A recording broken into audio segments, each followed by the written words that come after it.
I would like to welcome everybody. So, dear ladies and gentlemen, dear colleagues, dear esteemed speakers of today's session, very heartily welcome to our special event to commemorate the International Day for the Elimination of Violence Against Women, which takes place every year on the 25th of November.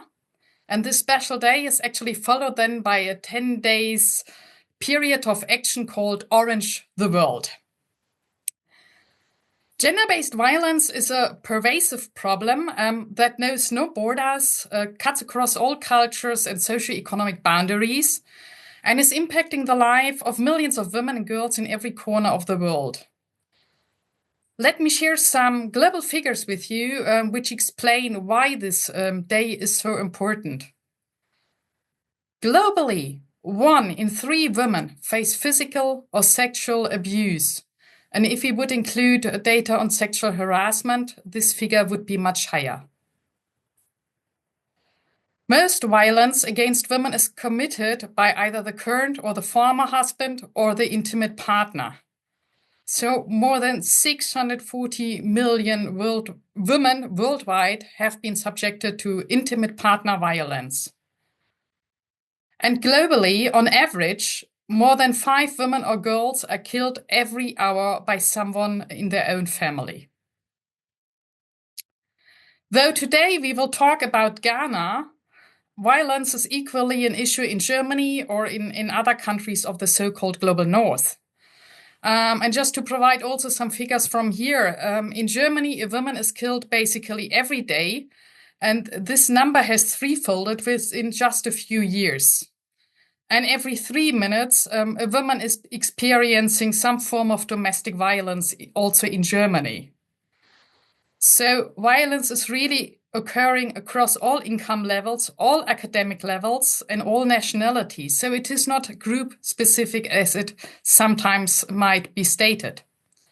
And crises like economic crisis where poverty levels are increasing, conflicts, or even climate change are intensifying gender-based violence, and there's increasing data on this. Women who are more marginalized face even disproportionate and multiple forms of intersecting discrimination. Some data, just very little to related what happens in extreme climatic events, since we all could also follow the unsatisfying climate COP meeting, which just ended. It is estimated that around 80% of people that are displaced by climate change are women. In the US, after Hurricane Katrina hit in 2005, the rate of rape among displaced women rose 6 times above the baseline for that year. In New Zealand, after a large major earthquake is happening, the police reported an increase of 53% in domestic violence. So our focus today is on Ghana and on actually pathways to combat gender-based violence in rural areas. We focus on this region for today's talk as we have several German-African collaborative research projects on sustainable land management that are working in northern Ghana. And we also noted that gender-based violence remains a significant challenge in this area, and we also do research around that. So here at ZEF, we are therefore very honored to co-host this event together with the Interfaces project, which is funded by the German Federal Ministry for Education and Research and the ZEF Gender Group, both of which are dedicated to advancing gender-responsive research.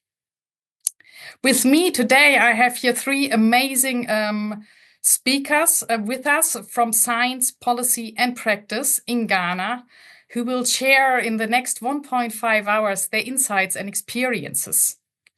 So our first speaker will be Associate Professor Dr. Constance Akurugu, and she will provide us with an overview exploring the challenges faced by women in northern Ghana and examining the root causes of gender-based violence. She is also a member of the Interfaces project, and today she will also have a little bit of a double role because she will also support me later on in moderating the discussion. The second speaker is Baihi Na Yafar Natasung Palpu, a local traditional leader who will discuss the role of traditional leaders in combating gender-based violence in rural communities. And he will also highlight the crucial role of community engagement as well as the engagement of men. And our third speaker is Bushira Al-Hassan from the Ministry of Gender, Children and Social Protection. And she will talk about approaches for combating gender-based violence in agricultural communities. I will present each speaker now before they start with their talk. We have around 50 minutes for all three speakers and around half an hour then for the discussion with you as the audience and amongst the panelists. For all listeners, we have the Q&A section. If you use the German version of Zoom, then it will be the F&A section, where you can write down your questions you have to each of the panelists. If you would like to address a specific speaker, you can directly add the name and add your question, and then we want to pick up these questions in the chat. Yeah, so we hope to be able to answer most of your questions. So, we will start, as said, with Professor Dr. Constance Akurugu, who is a lecturer in Sociology and Gender Studies at the Simon Liadong Dombo University of Business and Integrated Development Studies. It's always a wonderful long name, in northern Ghana. And her research is looking at transnational feminist discourses and women empowerment practices, focusing on cultural translation of theory and decoloniality on gender power relations.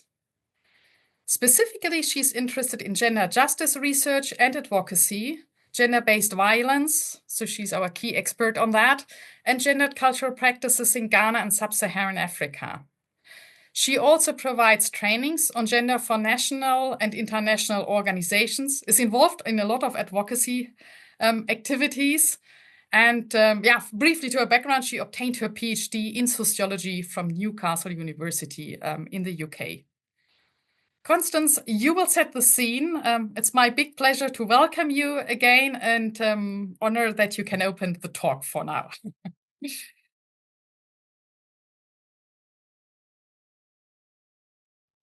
Yes, thanks so much, Tina, for this kind introduction.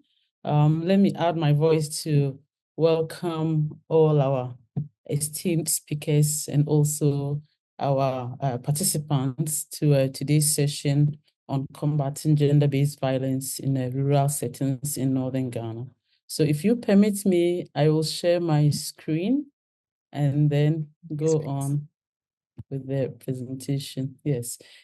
So like Tina said, I am going to speak about the extent of gender-based violence across rural northern Ghana as a way of setting the context for our engaged discussion this afternoon.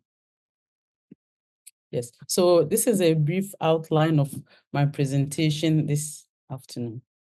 Yes, so gender-based violence, which may be described as any acts of abuse or violation that is exacted against a person as a result of their gender or their gender identity, is quite widespread across the globe, just like Tina told us. And when we talk about gender identity, we're talking about the way that someone presents themselves to the society or the world. So gender-based violence is a widespread global phenomenon, and this is why scholars have often described it as a pandemic with quite wide-ranging consequences for the survivors who are exposed to it because of the effects that it brings.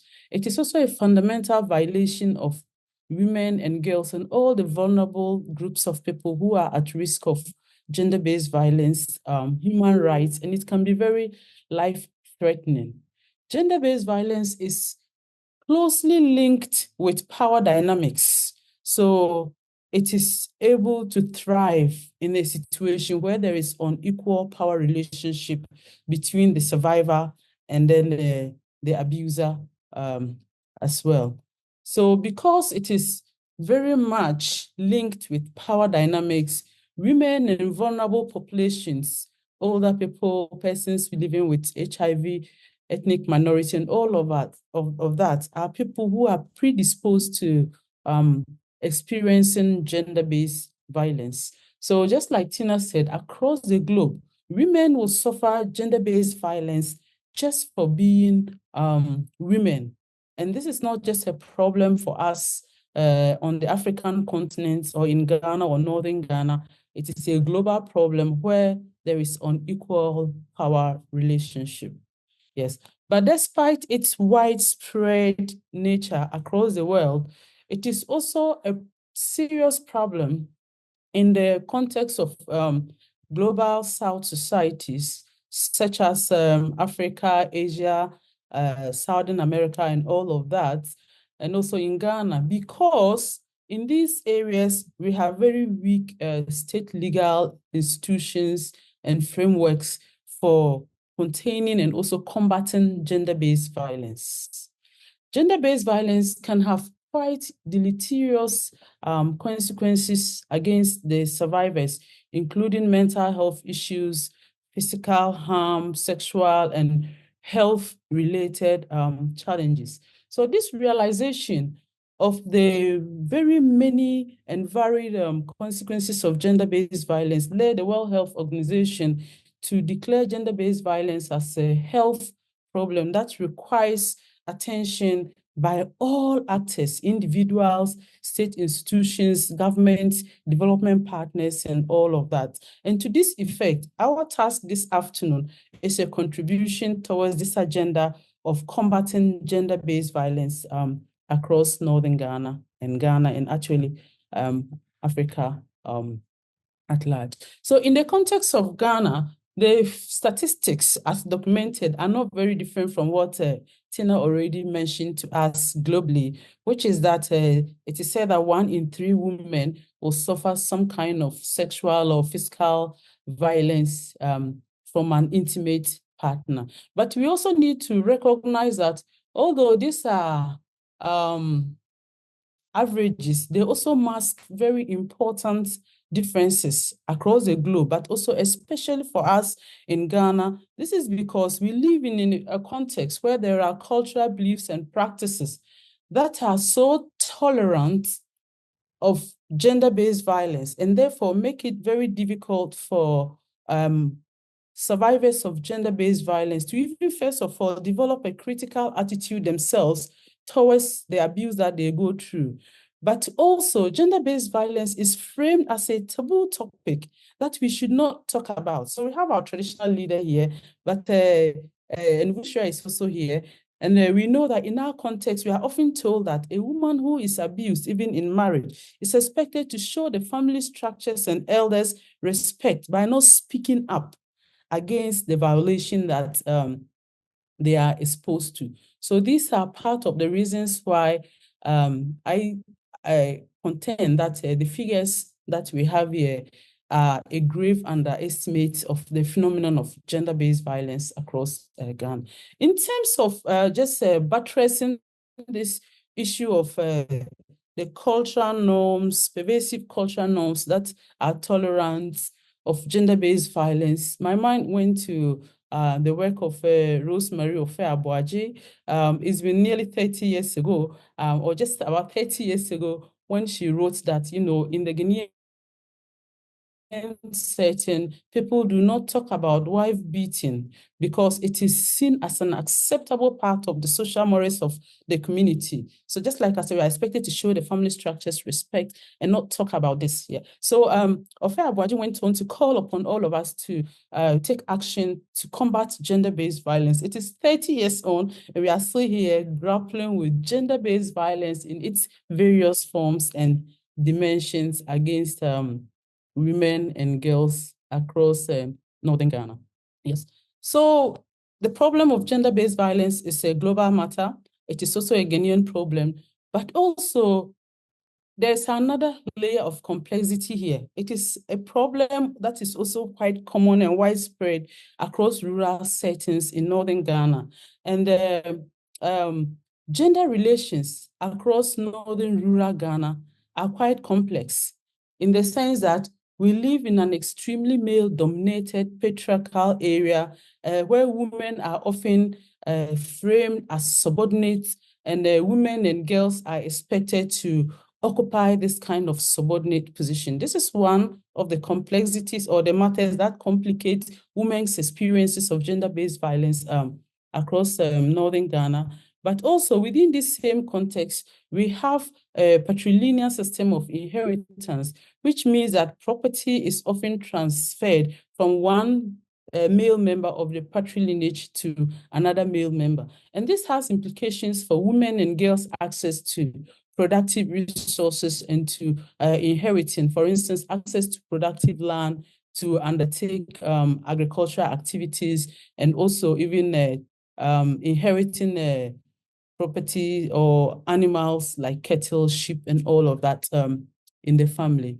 Another layer of complexity in our context is a patrilocal residential pattern, which means that in many settings across rural northern Ghana, upon marriage, a woman is expected to move from her natal family to go and live with a husband in the marital family. So culturally, this new family of hers is supposed to be her own family, her pillar of support, and provide for all her needs and all of that. However, this does not always happen. And in our research in the rural northern Ghana, we have encountered instances where women in marriage feel that if they were living with their natal family, they'll probably have more support as compared to living in the marital family. But this is the arrangement that we have within this context here. So we have these contextual dynamics, which constitutes, in my estimation, another layer that propels gender-based violence against women and girls in rural areas. And these kind of dynamics are not without consequences. For instance, they propel early or forced marriage against girls, and it is estimated that 1 out of 5 girls in Ghana will marry before they turn 18 years, despite that our constitution and the Children's Act prohibits marriage under the age of 18 years. We also have a wife or partner beating, and in everyday conversation and discourses, we're often told that, you know, if the devil comes over a man and he slaps a woman, it's not time for her to be running to DOFSU or to the Ghana Police Service or to the law courts to seek redress and all of that. We also have instances where women are alienated from the proceeds of their labor. They work on the man's farm, but if she's in a polygynous marriage and she's not the preferred wife of the husband, she's unlikely to be able to get what is due her because the man has control over the proceeds of the farm. It is believed that they are proceeds of his sweat, his proceeds of his hoe, like the Gaba people will say, Ado Kukuruboma. Right. So we have all of this. We also have violence removal of women from their marital homes without their children. And in my own research, I have written about the fact that holding women's children against them is one of the greatest weapons that the male-dominant institutions across northern Ghana would use, because they know that as the woman is asked to leave, she's unlikely to want to leave without taking her children along with her. So this also constitutes a huge barrier, first of all, to the woman leaving, but also, we have mothers here, and we can even think about the psychological trauma that this causes for a woman to have to leave the marriage because the man has paid bride wealth and so has legitimacy over the children and can decide where they go or not. We also have neglect of certain women within polygynous marriages who are not the preferred wife of the man. We have the violent attack of vulnerable women who are suspected to be witches. And this is an issue that is quite widespread across certain rural areas in northern Ghana, and with consequences. We have seen the violent killing of Equia Dente and many other women who were suspected to have witchcraft power and all of that. Yes. So this is the consequences, right? This is the way in which gender-based violence is widespread across. These are the drivers, and also there are consequences. For instance, some people have died. Some people have had a permanent disfigurement to them by being having acid shown at them. We've seen a dehumanizing widowhood rituals that are meant to purify women and all of this, right? So the normalization of gender-based violence, its everydayness, has made researchers to paint a very gloomy picture about what we can do about combating gender-based violence. So one study by the IDS and Ghana Statistical Service and their associates in 2016 said that 23% of women and 13% of men thought that wife beating was acceptable. And these troubling findings lead the authors to say that it will take a very long time for us in Ghana to be able to undo the problem of gender-based violence against women and girls because of the deeply rooted cultural norms and practices that tend to blame women and also to accept gender-based violence. Yes.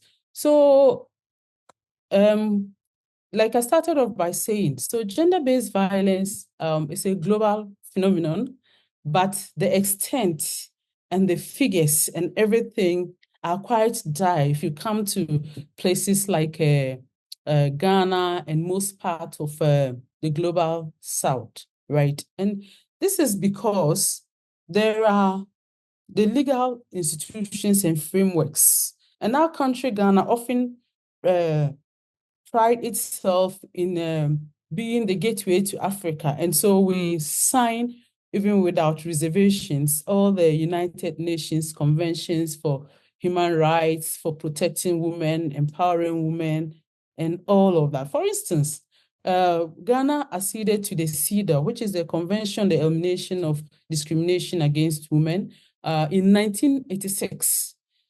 We also have the Declaration on the Elimination of Violence Against Women. We have the Maputo Protocol, which is a protocol to the African Charter on Human and People's Rights on the rights of women of Africa. And all of these have provisions for negotiating women's rights, for protecting women from abuse of all forms and all magnitudes. So for instance, if we take the Maputo Protocol, for instance, it entreats the state parties, including Ghana, to put in place measures that will protect the dignity of women and also prevent gender-based violence against women. We also have our national constitution, and we also have related legal frameworks across Ghana that provide for protecting women and girls and all vulnerable groups of people from gender-based violence. And I'm thinking of the Constitution Articles 12 and 17.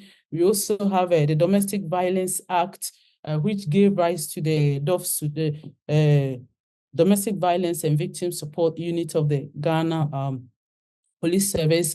We have the Criminal Offences Act and its amendments, including the Anti-Witchcraft Act now, which is awaiting the president's signing. Many other legal frameworks and instruments across. We have the Children's Act, which has provisions for protecting children and all of that. Yeah. So we have all of these there, right? But their implementation is quite weak. And it brings us right down to the customary laws and practices that are so deep-seated in our communities, our rural areas, and make it very difficult for the state legal institutions to be effective. So many years ago, as a PhD student, when I spoke to a traditional ruler about the limited effectiveness of the national laws in the rural areas, he said to me that there is diminishing effectiveness of the law right from the city to the village. And many other of my research participants and interlocutors have spoken to me about the way in which the customary laws and norms and practices hold sway in rural Ghana rather than the national legal frameworks. Yes, so in bringing this to a close, right, so gender-based violence is quite widespread across Ghana, across northern Ghana, and in rural northern Ghana. Despite this, a lot of achievements have been gained. For instance, if you look at the passage of the Domestic Violence Act, which is being revised now, yeah, we also have many kinds of laws. But despite this, there are outstanding issues for all of us to be concerned about. For instance, we need to continue to engage in discussions and strategize on how we can undo the deeply seated cultural norms that objectify and oppress women. We also need to be interested in enhancing the voices and agency of women and girls, and also empowering women and girls, as well as enforcing the laws, so that together we can combat gender-based violence against women and girls. I thank you so much for your attention. Thank you very much, Constance, for sharing all your insights on the different forms and dimensions of gender-based violence, and also for setting the legal frameworks and highlighting that to the audience. And you also nicely actually paved the way for our second speaker, since you refer to what is happening at community levels. So with that, I would like to introduce Bihe Na Yafar Natasung Palpu. He's a traditional ruler of Bihe in the Vala Traditional Authority in the Upper West region of Ghana. Na Yafar holds a degree in business management from the Cape Coast University, and he first worked as a marketing executive and later on as a regional coordinator of the Atsongtaba cottage industry, where he was responsible for recruiting, training, monitoring, and evaluation. Then in 2015, he was nominated to become a sub-chief, and later on he was promoted to become the chief of Bihe in 2016. And he understands leadership as a call to service. So he motivates and inspires teachers and students to give their best, which actually led to greatly improved school performance in his area. He mediates marital and relationship problems, disputes, and family problems within his traditional area and beyond. As an advocate for women, children, and the marginalized, he has attracted several development projects, including related to water infrastructure, youth training, for example, in beading, soap making, weaving, etc. So for these and other youth supporting activities, he was awarded the traditional and youth icon in northern Ghana by the National Youth Authority. He has also introduced a popular radio program which focuses on educating parents and guardians on responsible parenting. So Na Yafar will share with us now his experiences and insights as a traditional leader in combating gender-based violence in agricultural or rural communities, and highlight the role leaders can play. So we are very honored to have you here, Chief. Please, the floor is yours. Thank you very much for the introduction. I'm honored to be part of this very important discussions that has to do with gender-based violence, an issue that is so disturbing when it comes to women and children.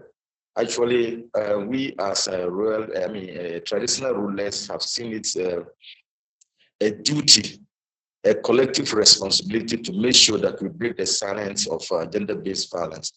And truly, there are a lot that comes to us as traditional rulers concerning household violence. And when it comes, some of the issues, when you look into it, you will realize that some of the factors that contribute to it, which we hear on survey and other things, is not actually the main root of all that. Let me use some illustration to buttress my point. I think you can see this. One will look at it to see see a letter M. When you turn it the other way around, you see trade. When you turn it the other way around, you see W.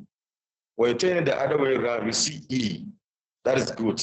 You see, the 3 stands for the husband, the wife, the husband and the family, the wife and the family, and the community at large. When 2 people are together as a husband and wife, these people have to discuss issues that concerns the marriage within themselves. Anything that happens in the house, they need to discuss it within themselves, be it on economy, be it on whatever need to be discussed.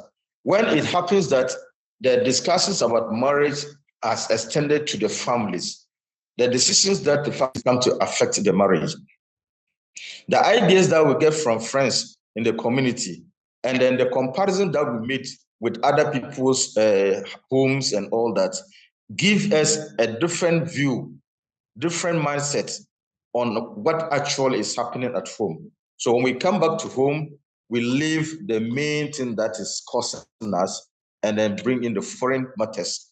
So it turns everything down, and the mistakes continues to come. At the end of the day, the violence becomes something that we cannot control. If we turn it to E, is education. Education.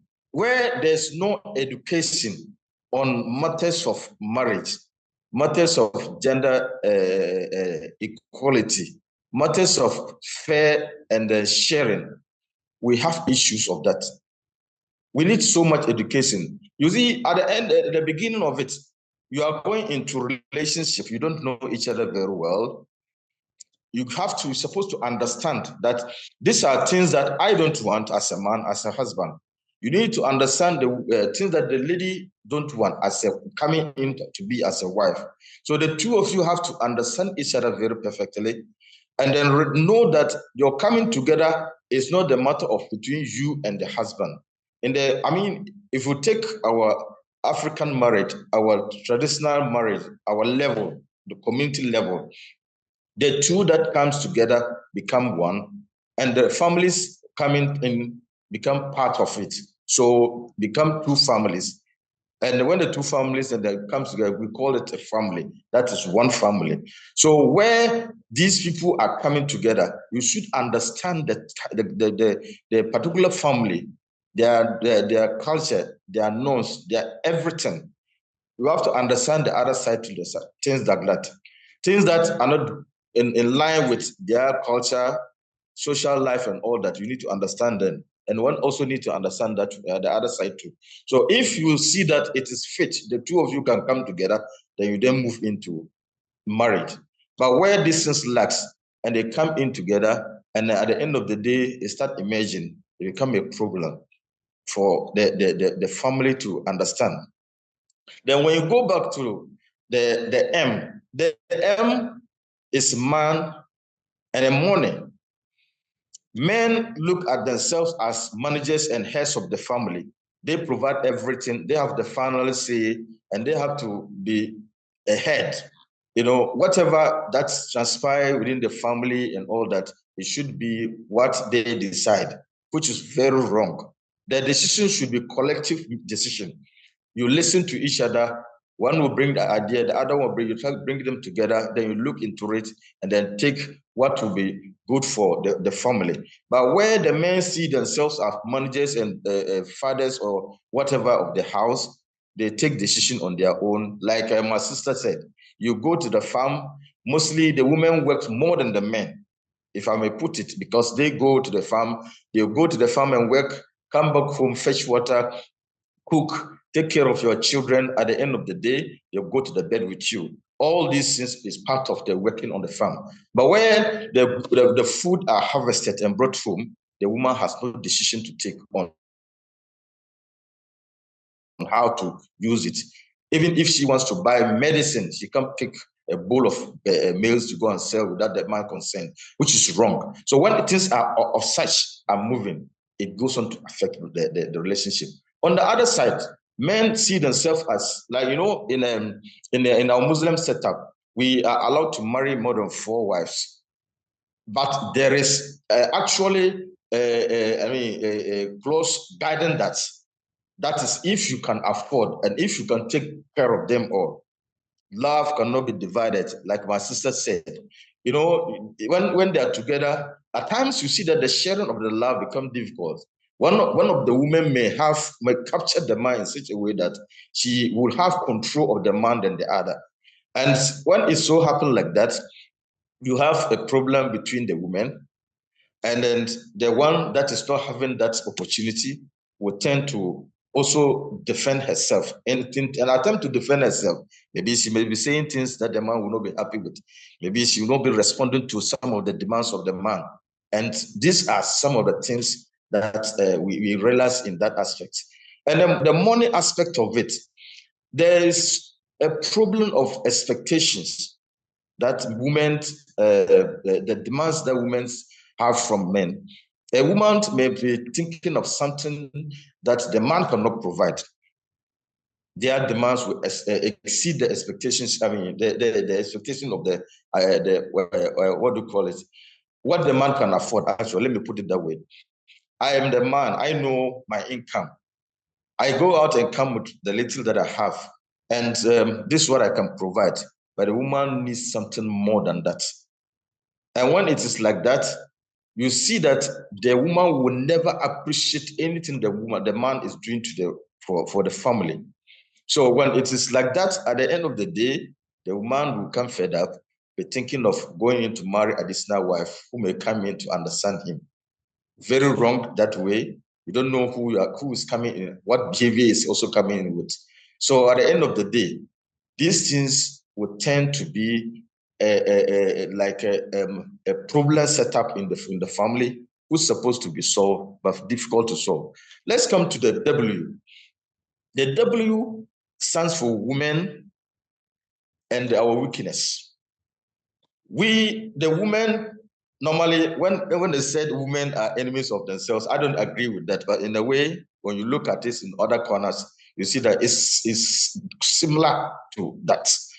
Why do I say this? You know, women advise each other based on what they have in their homes. Let's take it that my wife may meet a friend who is also married or not married. And in their discussions, the woman can tell the friend, oh, this is what my husband bought for me. It looks nice, it's fine, all that. And when she comes back home, she will demand this sort of things, such things from the husband. And if the husband is not able to provide this, the statement that will come out of the mouth is that, oh, your friends have been doing all this to their wife. You are not a proper man. You are irresponsible. And these are the things that men don't want to hear, comparing him with other men outside. So with that, the man too will not be satisfied with certain things from the woman. Then you see that the man too will start mentioning those things. The other side, the weakness. You know, the main thing that is more particularly about brings violence and disrespect in the family is sex, where the woman see the man not to be performing as she expected. You know, instead of they thinking of how to solve that problem, you see the woman nagging, talking about it almost every time. If you don't take time, she'll go on start cheating. So if the man gets to know this, that the wife is cheating, there'll be a problem. There'll be gender-based violence. Or better still, if the woman is the type that cannot cook well, or she's the type that is not good in cleaning and all that, you see the man also complaining, trying to bring issues surrounding it. But looking at it all, if the two of them always come together to understand each other perfectly, you see that you look at one's weakness and try to find out how best you can solve that weakness. So for us as traditional rulers, we look at such things when it comes to us, we try as much as possible to look at the root cause of it. When we identify the root cause of it, that is where we stand to solve the problem. But let me come in here. There was a time, a time we went for a workshop, traditional leaders, on how to empower women.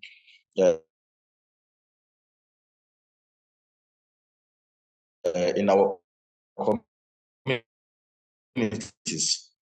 We all agree that it's good to improve. One of the policies that the community has a farmland of her own. This farmland is meant for the wife. She will work on the farm. Anything that she harvests from the farm is for her. And she help the husband on the father farm too. Whatever they get from that is for the family. The husband support her on a separate farm to do works there, and she can also help the husband on the other side. The other thing that we put we accepted was that if you are a man and you have a wife and the wife does anything that is wrong, you don't accept it. You need to make sure that you meet the elders, discuss it with the family elders, and then your elders. When they see it and then it is difficult for them to solve, then they will bring it to the traditional leaders. Then we look into it, bring counselors to come and talk to them to understand that there's no need for domestic violence. Then the other thing that we proposed was that there should be women and girls empowerment. Women and girls empowerment from NGOs or philanthropists who are interested in supporting should come in and do that. And then the other thing was that in case such a things happen, the law should take its course. There should be a proper investigation into the matter and make sure that the law takes its course. Like my sister said, in the communities, people find it difficult to go and report cases at the police station because they felt that when it goes to the police station, the whole thing will turn up differently. There will be divorce, the families will tear apart and all that. So that fear is preventing a lot of victims, survivors from reporting their cases to the police station. What we said was that if it happens, don't go to the police station first. Bring it to us, the rulers, the traditional rulers. When we look at it and see that no, we can't handle it, we give it to the law courts, then they will take on from there. Let me come to my community. I'm privileged to have people who understand me very well. And when I got there, the first thing I did was to bring the women together to form farm-based community workers, women. They have their farms. The husband agreed to give them piece of land for farming. Then the group, they'll go to this particular person's farm, help her to do the work. The next day, they go to this particular farm, help her to do the work. Then also, I met water aids. They also helped me and provided 1 acre garden fence. And then another philanthropist, they gave me maternity wall and then living room and all that. So on this garden, the 1 acre garden, I gave it to the women, just for the women. They work on it. That is where they can get vegetables for lactating mothers and then pregnant women. And then they can get some resource from it when they make payments. I mean, they harvest and sell. So when it happens like that, every man wants the wife to be part of it. So in so doing, I'm able to get the men together. We discuss issues about our hospitals. We discuss issues about following your wife, the pregnant wife, to for antenatals. We discuss issues about accepting your wife. And when there's any problem that you don't understand, you have problem with, we have a leader we call Beuchelt. Go and talk to him. Then the woman, we have a woman leader we call the Makajia. If the woman has a problem, you can go and talk to her. And these two people, they can come together and come and sit with me. We call the husband or the wife, and then we try counseling and a solving problem. So chief, traditional rulers, it's our responsibility, collective responsibility, to make sure that this issue of gender-based violence is something that we have to stop, minimize it, and make sure that we have peace, we have the safe community, we have justice for all. And to let you understand something, you know, like I said, education is very important. Some of the, at times, you realize that those who have that problem at homes, there's no respect for each other. Gender inequality is one of them. Traditional and social norms is one of them. Early marriages are those that are some of the things. We agree collectively, all traditional rulers, that no early marriage. Any child who is of school-going age should be at school. If she's not at school, she should be at workshop, learning something, so that she can take care of herself. At the age of 18, 20 onwards, if she completed school and she's no more going further education, she wishes to get married, there's no problem. But where she still intends to go to school, she must go to school and complete school before getting married.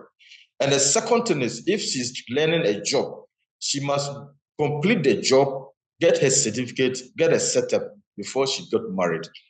I'm talking all this in because that is what we accepted collectively as chiefs of my traditional area. But when I come to my community, there was a time an elderly man got a school-going age girl pregnant. They went behind, met some cock nurses or whatever, and the pregnancy was aborted. When I heard about this thing, I called the parents and told them that I'm going to take this thing on, and I need your support. What they told me was that they don't want their child name to spoil. They don't want to go to police station. The other side also went and meet their elders to come and tell me that they are begging me I should leave this thing. They will solve it within themselves. You see some of the things that is causing these things.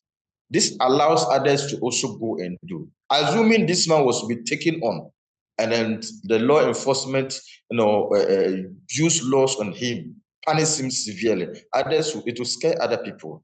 So the problem comes from us as communities members. And now, like I said earlier on, we've taken measures. We have a community watchdogs in the community, my community. I'm talking about my community. And I've been saying it everywhere, and I'm sure people are taking it. I can mention about 3, 4, 5 villages that are surrounding my place who are also from watchdog communities. And then also, we have the women who are there as counselors of their colleagues. Whatever is problems that they have, they discuss this within them. And we created a challenge for the women. If you have a child, a girl child, and she performed very well and then qualified to go to secondary school, we sponsor you. We look for sponsorship for the girl. So your name will be mentioned in the village that your girl has entered secondary school. So in so doing, she'll be proud to see her be mentioning that her girl is in secondary school. So she'll be working hard to make sure that the girl has everything in the school there. The other thing that we do that I can mention here is community relationship, friendship. The communities that are closer to each other, we try to link the women and the other communities together so that they can share ideas about what actually is happening. And in fact, it's helping. All that is helping. So for these gender-based issues to be minimized or to prevent it, we need to first ensure that there's collective responsibility. Community engagement, including the chief, the stakeholders, the elders of the communities, the women and children, everybody has to be part of it. Then secondly, education. We need to educate the communities to understand the need of to understand human rights, what it is. I have the right to eliminate the limits I have the right to is where your right starts. So each of us should know that we have limits to whatever we're supposed to do when we are together. And the third is empowerment. Like I said earlier, empowerment, the women and girls empowerment. You know, you realize that at times, some of them, they will not be doing anything apart from the farming. And when the season is over, they have nothing to do again. And what else is left? There's no, food in the house, or even if there is food, the little money to buy ingredients to cook and all that is not there. Or maybe if she falls sick, because the man has 2 or 3 wives, he may find it difficult to use the little money to take care of the sick woman. So they'll be sorting from this extended family, the woman family, and all that. So if there's empowerment, women and girls empowerment, economic empowerment, I believe all these things can also help to curb gender-based violence. And the last is on this thing, health. Many at times when a woman is sick, she's not feeling well, and she cannot attend any activities. Let's take it, going to the farm, fetching water, cooking, and all that. Sometimes the foolish among us always consider her to be lazy. She's a lazy woman, everything she wants somebody to do for her. She's always sick, she's this and that. She's not doing anything, but I'm spending so much on her. These are some of the things. So if the health facilities, access to health is easier, and it will also help. And the environment too. Our environment sometimes also attracts these things. Where you live, let's take it that the husband and the wife, they live in the family house. When I say family, we have nuclear family, we have extended family. And then in the nuclear setup, we live, like you can live about 10, 20 people in the same compound. When you live in the same compound like this, and then you start comparing your household with other person's household, they become a problem. So I believe that the fact that I can't say we are poor, actually. Some of us, we grow poverty. Some of us, we try to minimize it. Some of us, we fight against poverty to ensure that we do what is good for us and what can take us out of problems. So if we can look at this aspect, within the extended family, where many of us stays, we have people who can go into such places, have discussions with them, people who can come to the communities, have discussions with them about the effects of gender-based violence. People will understand and then take the lead to ensure that we have peace of minds at home, we have safe community, we have justice for everybody, and the settlement will be okay for us. Thank you very much for the opportunity. Thank you so much. This was really great to hear about. I mean, I was impressed about all your activities you're having, not only in your community, but also beyond, how you work together as traditional leaders. And I always think, like, when we present the figures and Constance presented the big problem, and you started to point out that things are also moving and changing in the reality. So it's not all as bleak as it sounds. And that was very encouraging to hear. The diversity also, I'm impressed. We realized in our research when we were in the field again how important access to land is for women and how difficult it is. So you gave the example how you collectively organized that and supported them. So this was really very impressive. And I'm sure there will be many questions coming up. But meanwhile, we will hand over to Beuchelt. No, before handing over, of course, I will introduce our third and distinguished speaker, Beuchelt Al-Hassan, who is the acting regional director of the Department of Gender of the Ministry of Gender, Children and Social Protection. And Beuchelt is successfully leading international projects and supporting and cooperating with many projects which are related to gender and also often to agriculture. And that's how she's connected to our Interfaces project. And she's additionally facilitating training and capacity building for NGOs and other partners.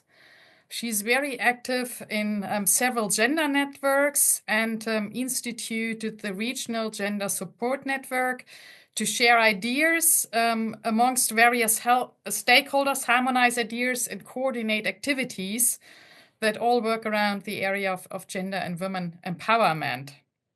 And she has also championed the issue of child marriage and gender-based violence in the northern region, being a strong gender advocate. Yes, and from just briefly to her educational background, she obtained a BA in development studies and then an MSc degree in local economic development.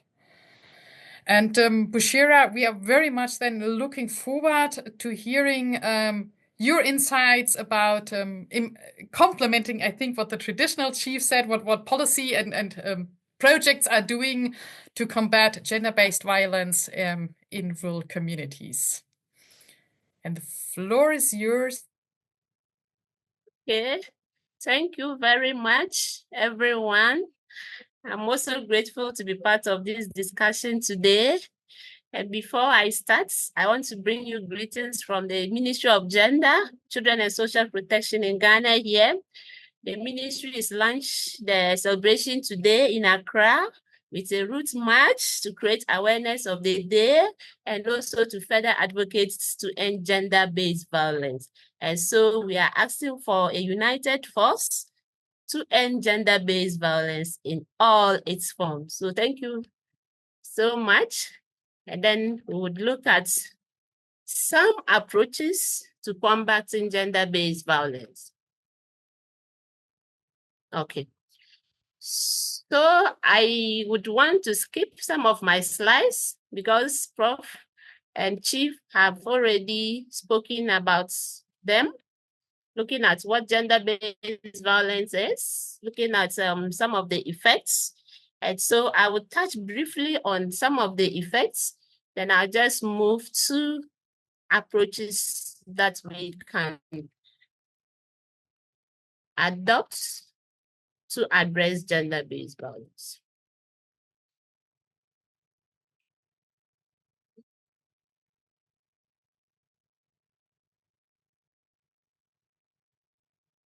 Okay, so I would like us to look at some of the effects or impacts of gender-based violence in the agricultural setting. And so before I move in, or I go ahead, I would like to say that when we talk about gender-based violence in agriculture, it's just what Prof defined, but we are looking at it from the agric perspective or at the agriculture setup. And so some impact of gender-based violence we have seen or have heard includes socio-cultural dynamics. And I know Chief has touched a bit on some of them, but of course in Northern Ghana, the issue of patriarchal norms often define gender roles and responsibilities. And men are predominantly the decision makers. Chief alluded to that. So I wouldn't want to talk much on that. But women's roles are largely confined to subsistence farming, household chores, and caregiving. And so with this kind of setup or arrangement, the power imbalance that exists there sometimes contribute to gender-based violence. There's also the issues of access to land and other resources. I liked it when Chief talked about the fact that he supported to get some farmlands for women to take up agricultural activity. It's actually a challenge, but access to land and resources is also a big issue for our women. Men typically control these lands, and women work on the land and contribute to food production, but they do not have control over the lands. And so sometimes when they want to air their views or want to negotiate to have control over lands, they end up facing some form of gender-based violence in the process. So it is an issue. There's also the issue of child labor and exploitation. And so in most of the agric areas, especially in the rural areas, we find more of our young children that are taken up as child labor to do farm activities. And largely are girls who would have to stop schooling and then accompany their parents or be given out to others to go and serve in the farms just to earn something small to support the family. And so some of them are usually even forced to go into some kind of domestic chores, and then they drop out of school. Earlier this year, there was a news item that talked about the fact that some girls were picked from some part of the north, that's the Panda area, to the southern sector to do farm work. A lot of these girls were facing all manner of gender-based violence, including sexual exploitation. So this is what can happen when we talk about issues of gender-based violence in the area of agriculture. So now, with all that is said by Prof and Chief, what are then the approaches that can be employed to address the issue of gender-based violence, especially in agricultural projects? So one, there is the issue of designing an inclusive agricultural program.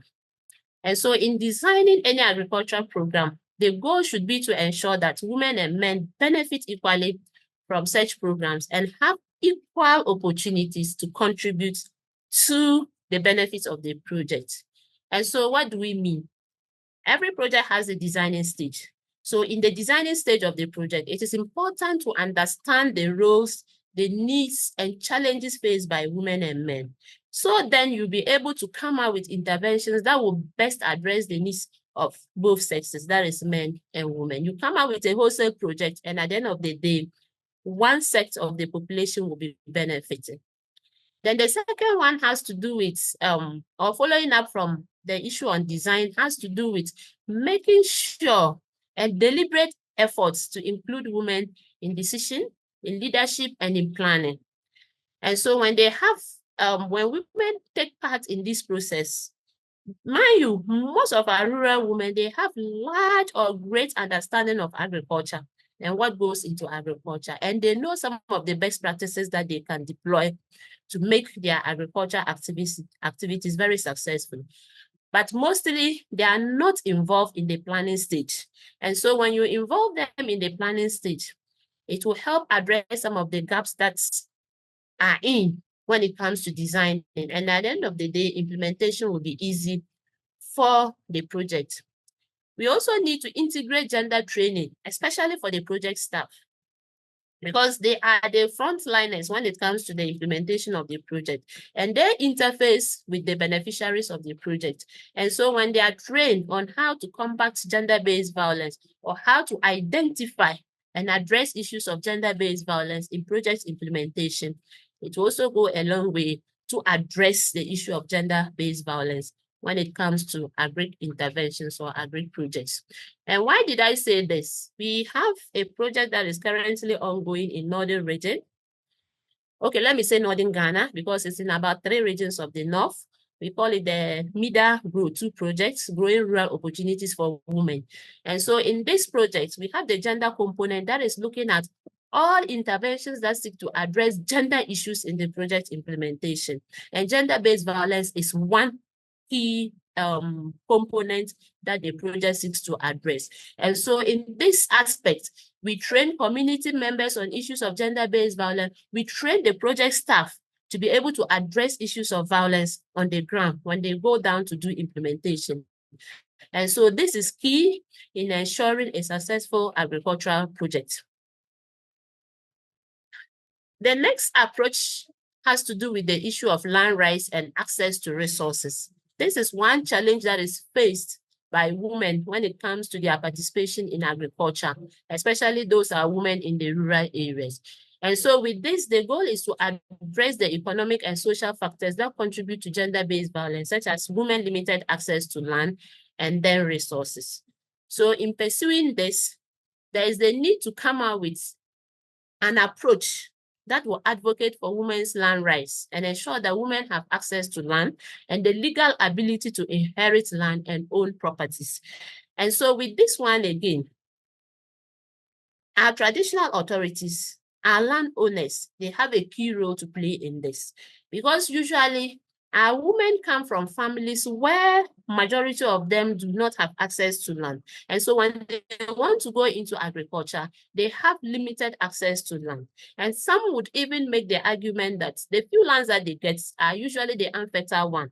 And so it makes it difficult for them to actually be able to carry out their agricultural activities and also benefit from it. And so with this one again, let me refer us back to the Middle Growth 2 project.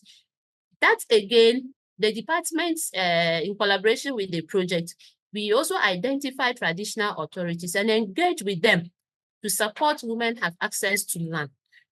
And having uninterrupted access and secured access, because usually they are given the lands, projects will come, seek the support of landowners, the lands are released to the women, but it's just for a short period. And so when the women start trying to benefit from the land or trying to harness the benefit from the land, then the landowners are asking for their land. And so we have come together to hold traditional authorities to get landowners to agree to release land to women so that they can do their farming activities for the period of time they wish to stay on the land. But of course, this will come with some kind of land title registration and all that. But it's something that can be done for any sustainable agricultural project.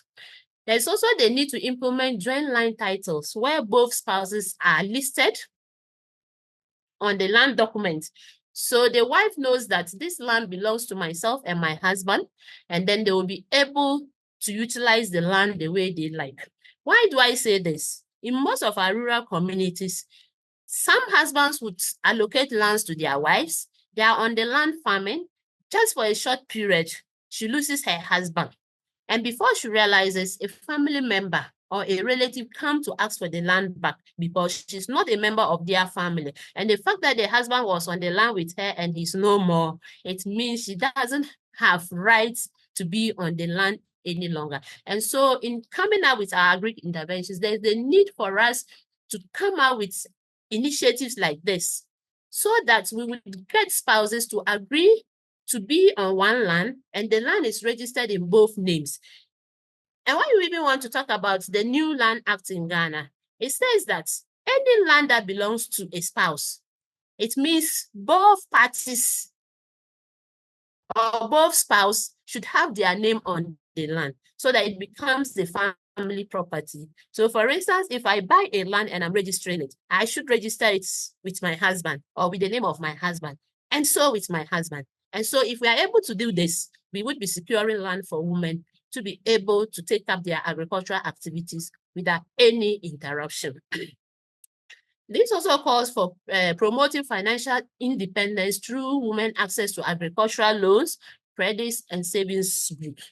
We also realize that in most of the resources that women need to embark on agricultural activities, they lack financial credits to buy inputs and any other resources that they need to succeed in their agricultural activities. And so if we make that conscious effort to promote their access to agricultural loan, giving them credits, it will support them. And on this point again, we have projects in the region, again, the Middle Growth 2 project, the Resiliency in Northern Ghana Ring project, which seeks to get microfinance institutions to support women with some kind of loans to take up their farming activities. The Middle Growth 2 project, again, has something they call counterpart funding, where farmers are given 50% of whatever they need to secure their inputs for their farm activities. And then when they harvest their produce, they sell and they are able to also pay parts of the cost of the inputs that they have procured. And so in doing all this, we are able to address the issue of gender-based violence. So now, the third point has to do with raising awareness and sensitization campaigns. And I'm again happy that Chief has already touched on that. We can't achieve all this when we don't create awareness with our community people. And so the goal is to shift community attitude towards gender-based violence, gender equality, and women participation in agriculture. We need to conduct community dialogue that engages both men and women to discuss the harmful effects of gender-based violence and the benefits of gender equality. So this again is something the department is doing, and all the partners that we work with in the area of project intervention, more especially with that of agri projects we do, because it is key for them to understand the harmful effects of gender-based violence. And in so doing, they support us, or they support the process of addressing it, so that at the end of the day, we achieve gender equality when it comes to women participation in agriculture. We can also use the local media stations, our radio stations, our TV stations, and whatever means to spread awareness about women's rights, gender-based violence, and also gender-sensitive agricultural practices. And in this again, we have supported Media Group 2 again to come out with radio activities to engage community members on issues of women's rights, gender-based violence, and also how to achieve gender-sensitive agricultural practices. And mind you, usually when we are on the discussion, a lot of people would phone in and they're asking so many questions, especially when it comes to women access to land. They don't own the land, so why do you not ask that we should give the lands to them? But of course, this conversation is guided. We need them to have access to land, to be able to undertake their agricultural activities, benefit from it, so that at the end of the day, whatever benefit they are getting from this activity, it is for the benefit of the entire family. And so if husbands, if men, if traditional authorities would allow women the access they need to land, and also prevent them from gender-based violence, address all the gender inequality issues that we have, then we would be saying that women will be free to undertake agricultural activities, and the benefit will be spread to everyone in the household and the community at large. Also, the need for the involvement of traditional and religious leaders in campaign. Prof talked about the issue of cultural norms. These people have the influence to challenging and changing deeply embedded gender norms. And so there's the need for us to engage our traditional leaders, our religious leaders on some of these issues, so that with their support, we'll be able to change some of these norms that affect women when it comes to issues of gender-based violence. Another approach has to do with access to resources, skills, and market opportunities. And so with this, it will enhance women's ability to control economic resources, thereby reducing their vulnerability to gender-based violence. So how do we go about this? There's the need to provide training skills in areas like crop diversification, value addition, processing, marketing, and of course, providing them with financial literacy to empower them to be able to effectively undertake their farming activities, because this is lacking, and some of them, through that, they are exposed to issues of gender-based violence. There's also the need to facilitate their access to agricultural credit, which I mentioned earlier on, and savings group. These days, it's working very effectively at our rural areas, where we have women that form themselves in a group, taking up savings. At the end of the day, they share out and they use this money to support their economic activities as well as their families. And this is helping so well at the rural areas. And if agricultural projects would take up this kind of innovation, it will also go a long way to combat gender-based violence. And when this happens, it enables women to invest in their farms and also gain some economic independence, so that they don't rely so much on their partners. And at the end of the day, they also face some gender-based violence or physical violence in the hands of their partners. We also need to support women farmers to gain access for their products by connecting them to businesses, to networks, to agricultural cooperatives that will allow them for higher bargaining power and better prices. On this point, most of our rural women that are into agriculture, when they harvest, usually there are middlemen that come in to buy their products. And so when they come, they buy them at cheaper prices or cheaper rates. So at the end of the day, they don't benefit so much from their sweat or their hard work. And so one approach is to get agricultural projects or interventions to see how women who are into agriculture can be connected to bigger markets where they can get favorable prices for their goods and also be able to meet their production costs and make some profit out of that. So one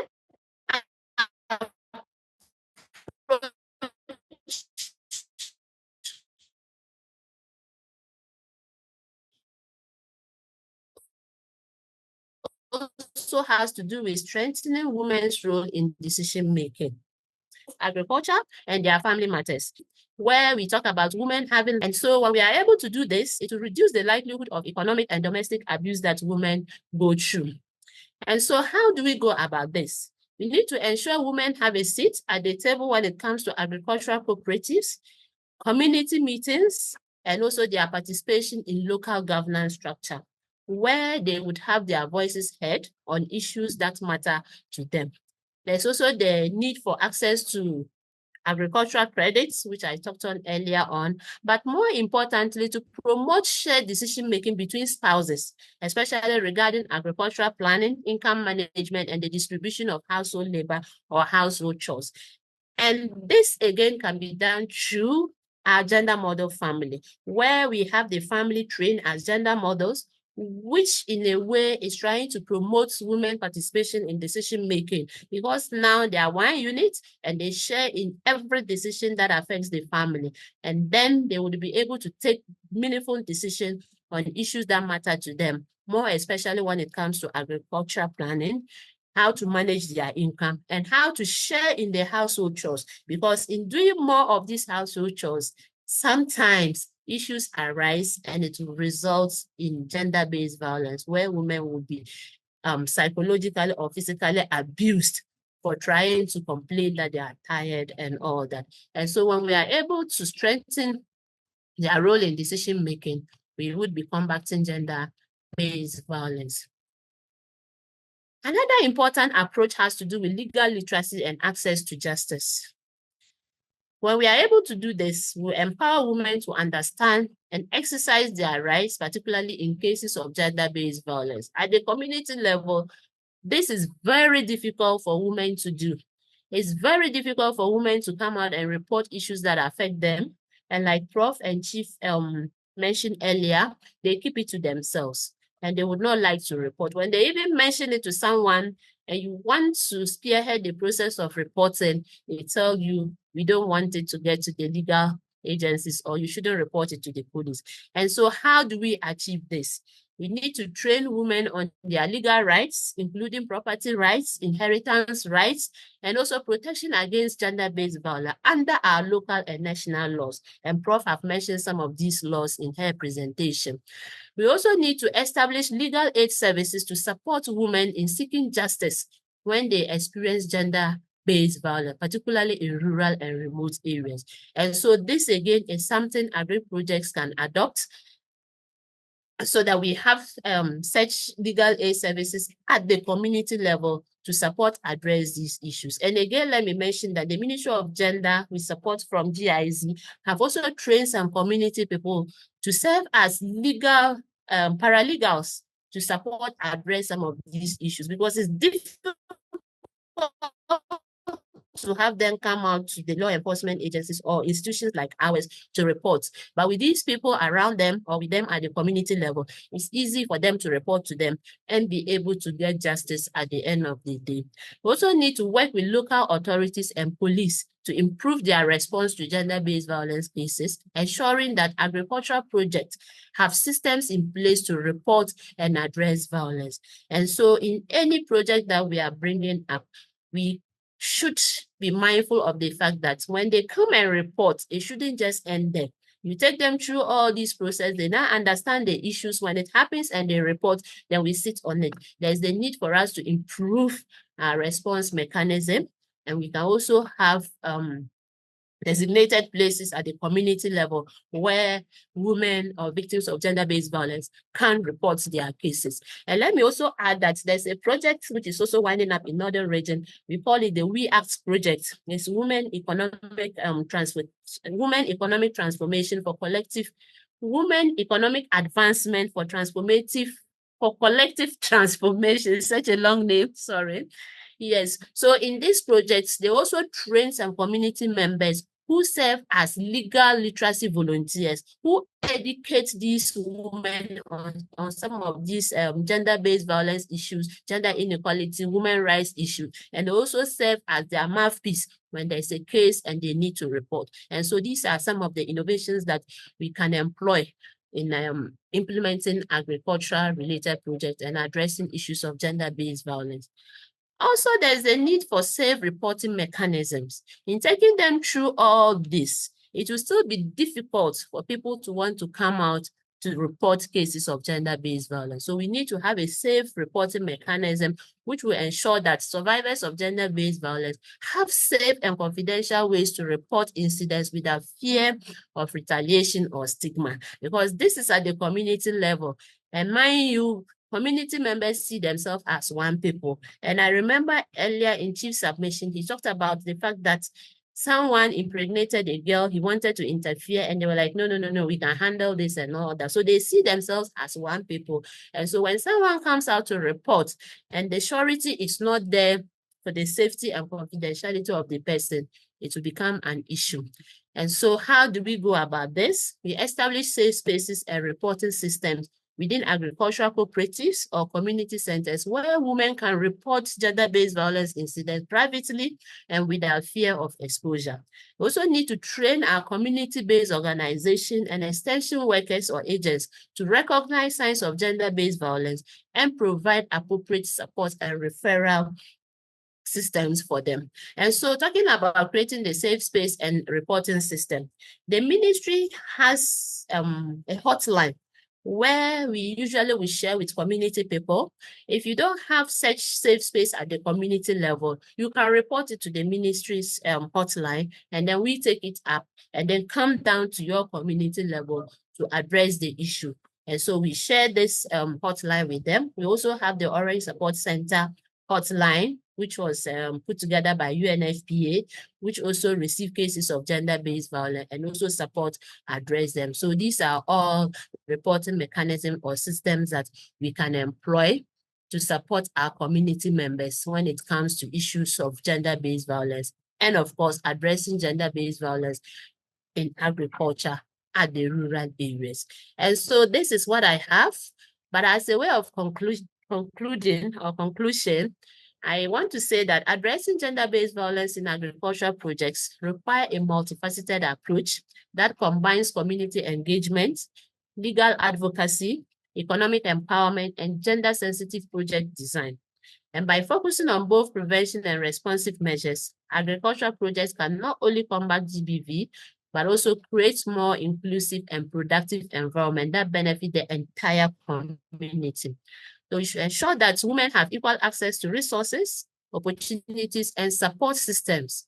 Agriculture projects contribute to greater gender equality or equity, reduce violence, and enhanced community resilience. This is what I have for you briefly this afternoon. Thank you so much for your attention. Thank you so much, Bushira, for your engaged talk and actually showing us the many approaches and options that one can take, even in agricultural projects to combat gender-based violence. I'm looking a little bit at the time. We still have a few minutes left, so I saw the first questions coming in the Q&A section, and I would like to invite the audience. If they have questions, it's now your chance to enter them, and we will try to pick them up. The first question I saw in the chat, I think, was related to Constance about the role of religion, referring also on the large Muslim population in northern Ghana. If you could dwell a little bit on that, meanwhile we wait for the others and come in. Sure, yes. Thank you so much. Yeah, so the question is, I'm not quite sure what's happening for the religion factor. Okay, so Bushra is here and we have Chief too here. I think they are probably more qualified to speak to this than I do. So maybe I will defer for them. Okay, so can I come in? Yes, please. Yes. Okay. Yes, so I don't know with the percentage that is given the 95%. of Muslims in the northern part of Ghana. I'm not sure, but I don't think it's up to that percentage. Yes, religion plays a key role. And so that is where in most of the advocacy, in most of the engagement that we do this time around, we focus so much with our traditional authorities and religious leaders, because there's the issue of cultural misinterpretation and religious misapplication. Some of the issues that Chief spoke about, they are cultural, and some would also interpret it to mean the religion. And so some of the time, or most of the time, people dwell so much on these issues, and behind it, try to kind of perpetrate gender-based violence against people. Let me use the child marriage Prof spoke about earlier on. You realize that a lot of people will say, oh, in Islam, the Prophet even married Aisha when she was 9 years old. So what justification do you have to say that we shouldn't marry young people? But it is in the context. Do we get it? It's in the context. And most Islamic scholars will tell you that the prophets and some of the hadiths will tell you that when times are changing, we change alongside. I know Chief is there. Maybe Chief can add something to that. We change along. And so we can't dwell on what happened during the prophet's era to conclude that it's still relevant today. Today, we are all talking about girl child education. And so would you allow your girl child to be married at age 9 and not be educated? Or you want to follow your religion because your prophet married Aisha at age 9? And even when he married Aisha at age 9, there was nothing like intimacy. She was there and she was being schooled. You get it? So because of this religious misinterpretation, people like kind of dwell so much or right behind that to perpetrate violence. But of course, we engage with these traditional and religious leaders who know much about the religion and about the tradition and norms to support in their advocacy. And most of them will tell you that it is not true. It is not true. We are talking about issues of human rights, and so we just have to go by it. If a cleric would tell you today that he will not marry someone age 10, age 11, because he understands the importance of education and he will allow his daughter to go to school. Yes, but it's still there. It's still there. A lot of people right behind religion to commit crimes, and when the law catch up with them, then they find themselves wanting. Yes, that is the little I want to say. That's, yeah. Thanks. Chief, would you like to add a comment? And please, to all speakers, I know you're very engaged, but all please together keep the time in mind. But please go ahead. As Siratul said, when the prophet married to Aisha at the age of 9, there was no anything like intimacy. Because the prophet was a special person, they want Aisha to be guided so that she will gain some respect from the community and to be protected from any other person. So until Aisha got to the matured age, then that she and the prophet started doing those things. But let me tell you something. In Islam, it is forbidden for a man to beat a wife. It is forbidden for an underage to be married to an elder person. It is forbidden that when you look at yourself and you know you cannot perform up to the satisfaction of that lady, you don't need to marry. And when even married her, and at a point they realize that you are not satisfying the woman, the best thing is to divorce the marriage. So there's not anything like violence when it comes to Islam. The Prophet of Islam, may peace and blessing of Allah be upon him, he used 2 fingers this way, that when you are going to beat a woman, if a woman does something and you are not satisfied with it, you are going to beat her. Use the 2 fingers. Can it hurt? 2 fingers cannot hurt. Just to tap in a lovely way to encourage her to understand that what she does, you are not satisfied with it. And at the end of the day, you tend to love and have play with each other.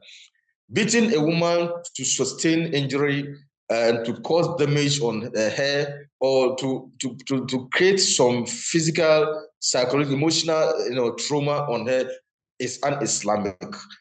When it comes to Islam, all these things are avoided. It's not part of Islam. And nobody can hide behind that to do anything against women. When you do it, it's a crime. Islam does not, accept that. So that is the stand for Islam. Thank you. Yes.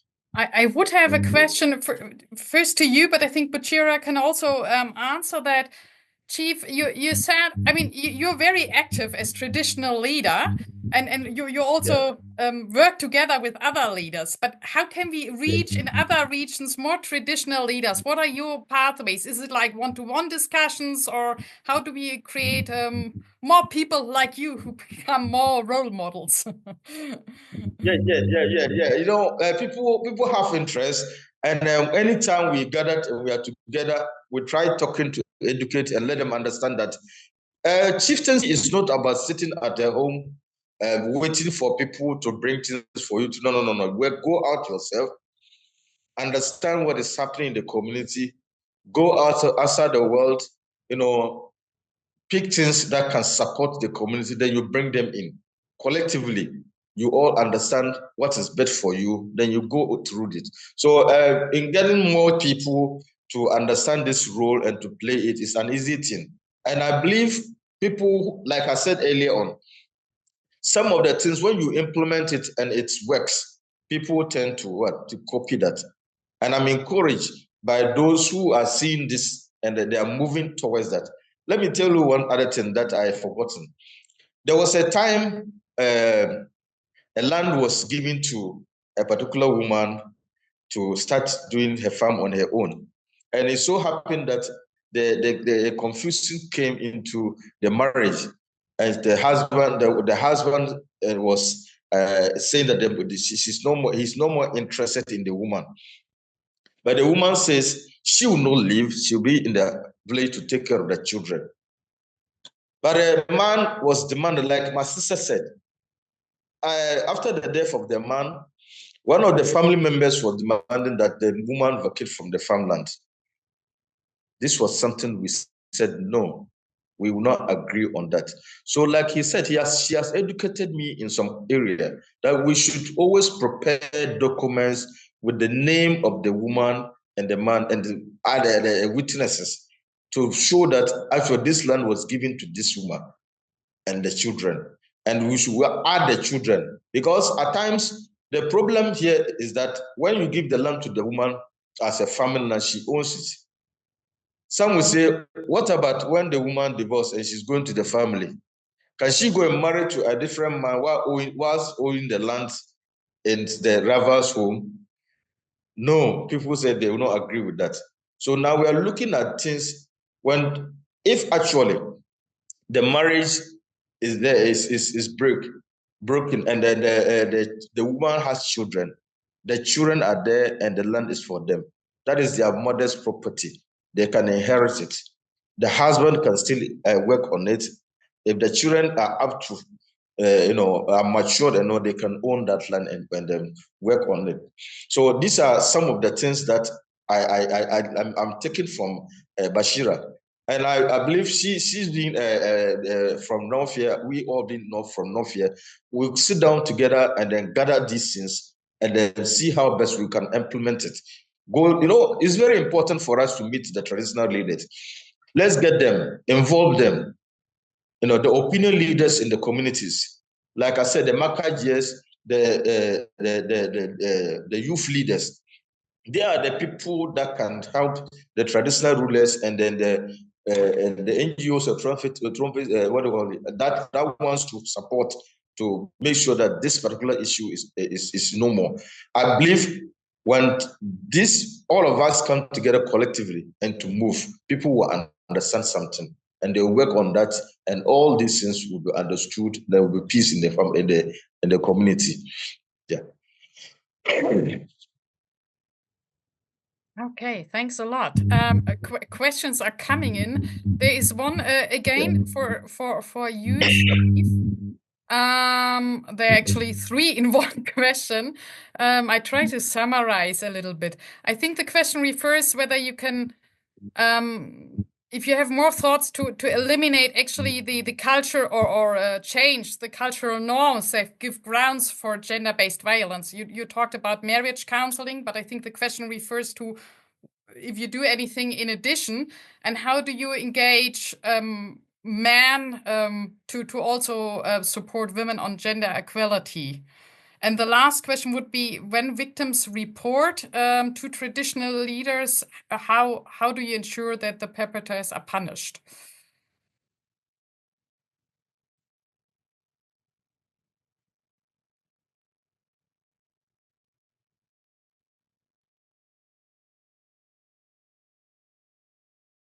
Chief, you have to unmute.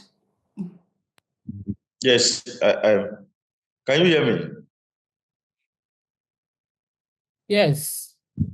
Yeah. It's okay.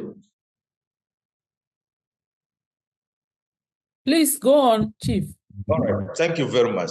What you just said is another thing that, like I said earlier on, there's one policy that I encourage my people and they accepted it. That is, it become function in the place that my wife is pregnant and I'm following her to antenatal. Or my wife is pregnant, we are coming from farm, I have to accept picking the load on me instead of her, with the pregnancy carrying things. People see that to be part of a good support for women. But as you said, men now understand that before they can take good care of their children in schools, they too have to combine and contribute together to support the children at school, based on the advocacy that we give on the good parenting. So I believe that if men, we engage men and educate them to understand better the need to take the responsibility, the full responsibility of their duties at home, things can do well. And then also, when you look at the family setup, like I said, a man with 2 or 3, 4 wives, sometimes when they're in the same family, they're living together, at times the women tend to look at each other in a different way. But where the man understands that when I am with this lady, this wife, my wife, this is my first wife, everything is limited to that. We try to do our best we can do. What can she do? How do I support her? Then it goes on and then do that. And when she is with this other one, the same thing. So for the men, we still need much education to understand that we the men and the women, were equal in one side and unequal in the other side. Unequal in such a way, they said that she's a lady, a woman, and you are a man. But when it comes to humanity, we are all the same. Even Islam preaches that we shouldn't treat women in such a way that the woman will feel bad. She will not be happy of herself. My sister, when she came to me with the husband, I said 3 things to her. Say, first, respect your husband. Second, respect your husband. Third, respect your husband.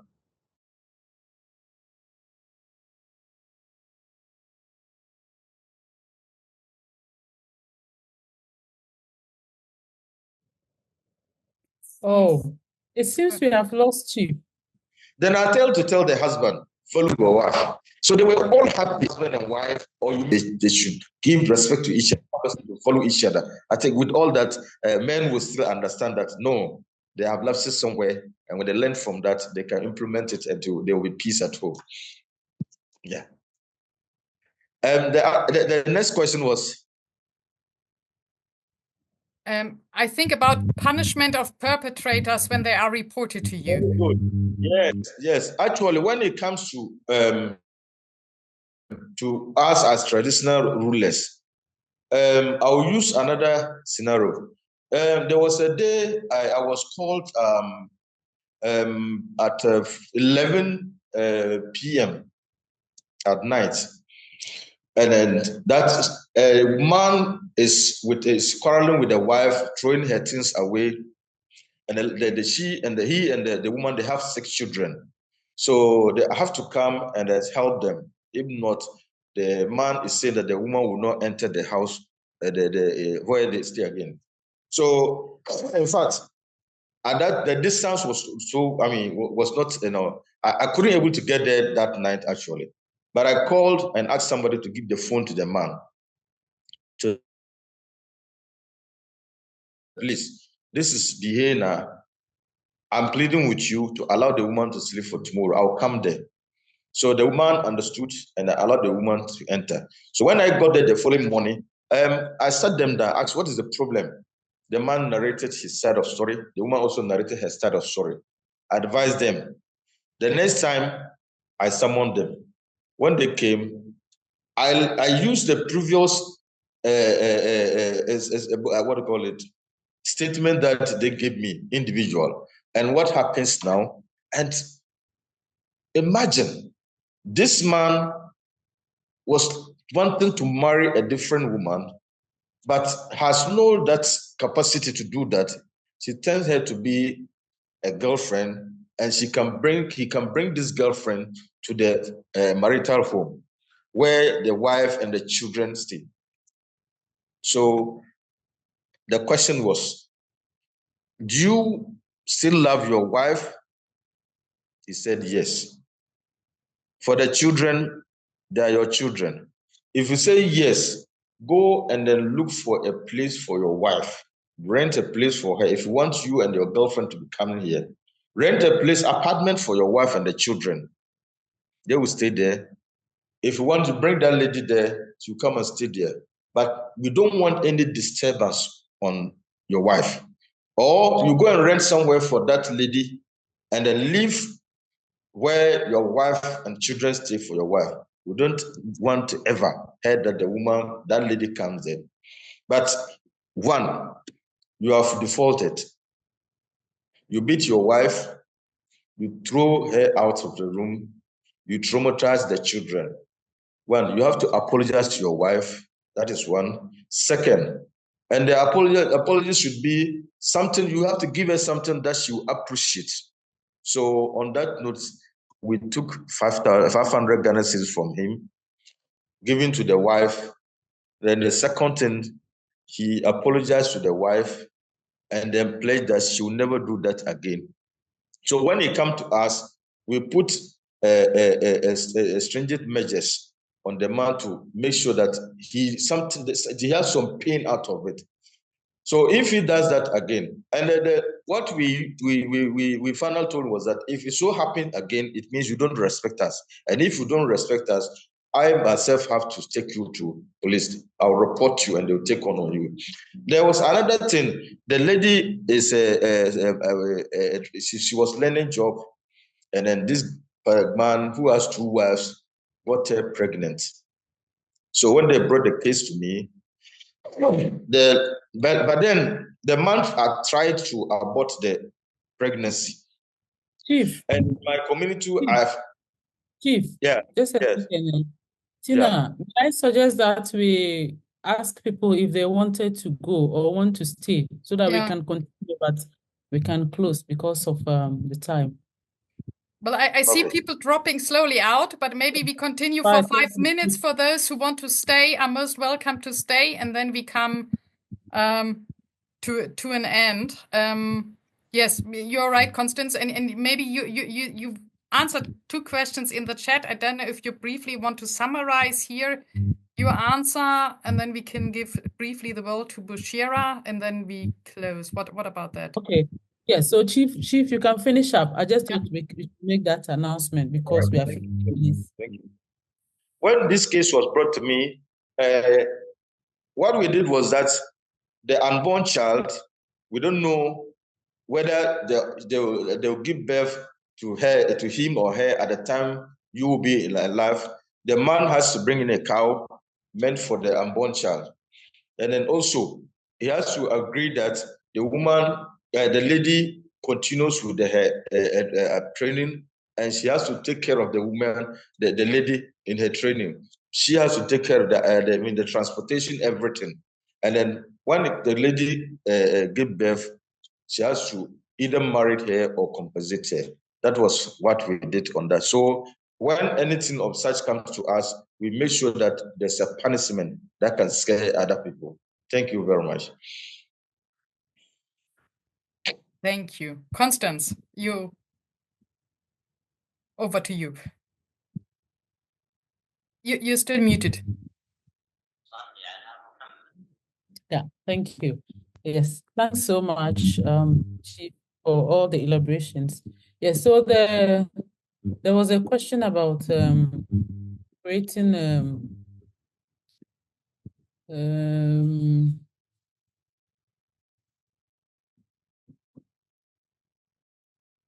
creating what? Something. I'm trying to find that question, although I already responded to it. But there was a question. There were two questions. One was about creating a kind of safe space for responding to the gender-based violence issues. And I say yes, Bushra already touched on that issue. But what I also just wanted to emphasize is David's comment. I think David's hand is up. He wants to contribute, but I don't think that is possible. Yeah, exactly. But David, your point about alternative dispute resolution as a way to deal with the way in which the law and the legal procedure for resolving issues of gender-based violence is received with some kind of hostilities is well noted. In fact, in my own work, in a paper that I did earlier on bride wealth, which is a critique to the gender advocates who say that for us to be able to liberate women from oppression and gender-based violence, we need to scrap the marriage payment.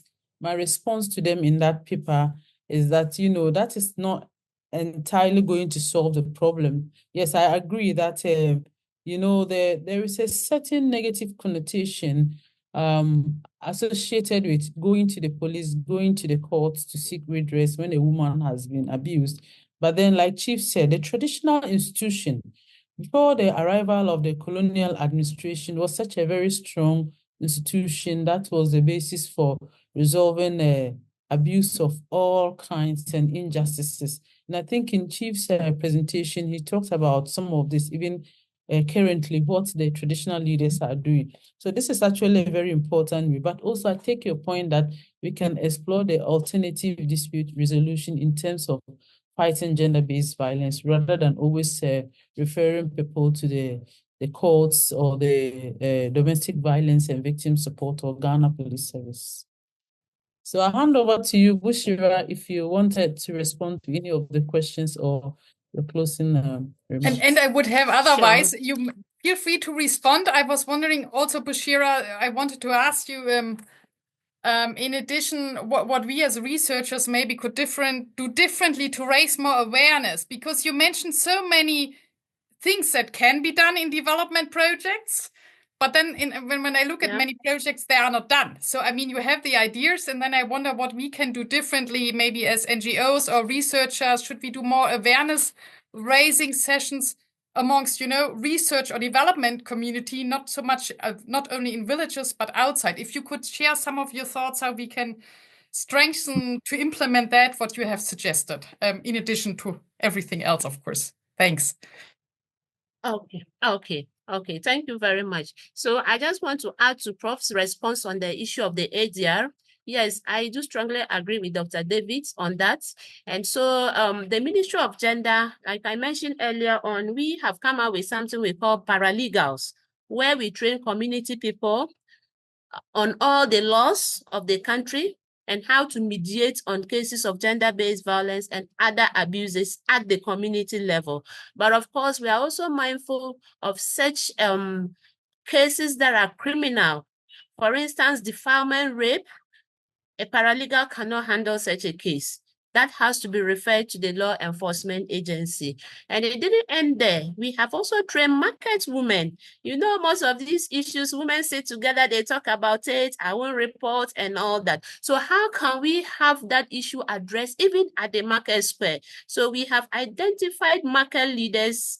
For example, in Tamale, we have 2 big markets. We have the Central Market and the Ababu Market. So we have trained 15 of the market leaders on issue of gender-based violence, harmful cultural practices, and all the issues that women go through in their homes, so that when the issues come up and they come and discuss with them at the market level, they are able to address it for them. And we even launched them at the market square just to let the entire market women know that these are persons around you that can support address some of your issues. But of course, once again, the criminal cases are to be referred to the Domestic Violence and Victim Support Unit, or SHRAJ, to handle that. They are not supposed to handle that.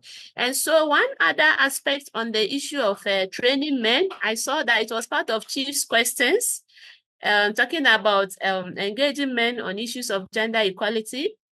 Currently, the department, again, in partnership with some of the NGOs we are working in on a number of projects, we've started something we call the Gender Equality Champions Training.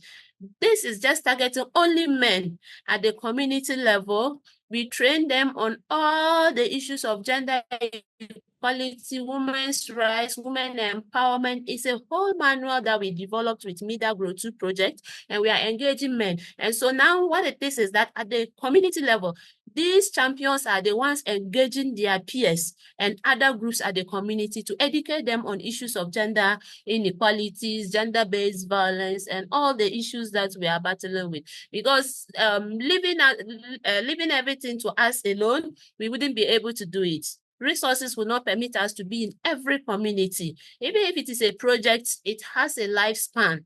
So 5 years, the project is ended, what happens? But we engage with these community people, they are able to further disseminate the information to their peers. And so that's another way of doing it. And talking about engagement with traditional authorities, the ministry again has come out with has developed a framework and a toolkit on how to engage traditional authorities and religious leaders on issues of harmful cultural practices, gender-based violence, child marriage, and what have you. And a similar one also developed for engaging men and boys. And so this time around, when we move to the community level, we are using that toolkit to engage them, which spells out all the processes to go through. Someone was asking whether the chiefs, they just allow the people to go, or what punishment do they give them? So after all the engagement, they are able to tell you the kind of punishment they would mete out to someone who has committed crime A, crime B, and they document it, and we follow up on some of them. Prof talked about the issues of witchcraft and all that. In one of the communities that we engage with in Northeast region, the chief was like, this is something that is eating our community up. The little thing a woman does, she's accused of witchcraft. And this has even pushed one strong woman out of farming, because this was a woman who has enough resources. She's into farming, and she also supports young people. There were a group of guys that came to her for support. She supported them. And the deal is that when you harvest, you give me part of your produce. Yes, they harvested, it was good, but they thought that it was too much for them. They wouldn't want to share with the woman. And so what they could do to take away whatever they have taken from the woman is to accuse her of witchcraft. And that alone landed her at the witches' camp. Yes. And so this has pushed her out in farming. She doesn't even have access to her family any longer. And the stigma that is even on her alone is enough to just put her up. And so these issues are there. And of course, we are not leaving it at the law enforcement agency level alone. We are coming out with innovative way of engaging people, even at the rural areas, at the community level. We have some safe spaces that we have created, even for young people. Our girls are suffering gender-based violence a lot. And so we have come out with safe spaces at the community level to engage them on these issues, to serve as what do I call it? Support for one another. And so sometimes they would even call you to come and talk to them on any issue they feel is affecting them at the community level. And they're able to report because they have these hotlines. They call every now and then to report cases for us to follow up. And so some of these approaches are what we have taken up at this moment to support our advocacies on ending gender-based violence. Yeah, that's what I want to add. Thank you. Wow, thanks a lot. That was so enriching of hearing all the different contributions. I realize we could continue talking much longer, but looking at the time, we must really come now to an end. Apologies that we are delayed, and still my many thanks to the participants who stayed on until now. I really would like to express my and Constance heartfelt gratitude to our speakers for taking your time and sharing your impressive experiences and your insights. Thanks a lot also to the attendees for their comments, participation, and engagement. I think what we could see here today about the complex challenges women and girls face in northern Ghana and elsewhere, but also about solutions and innovative strategies and inspiring stories of change. So actually, we saw many areas where collective efforts can make a significant difference. So in this way, I would like to encourage all of you to carry forward the insights you have gained today in your respective fields and community. Thanks again to our distinguished speakers and to the audience, and goodbye.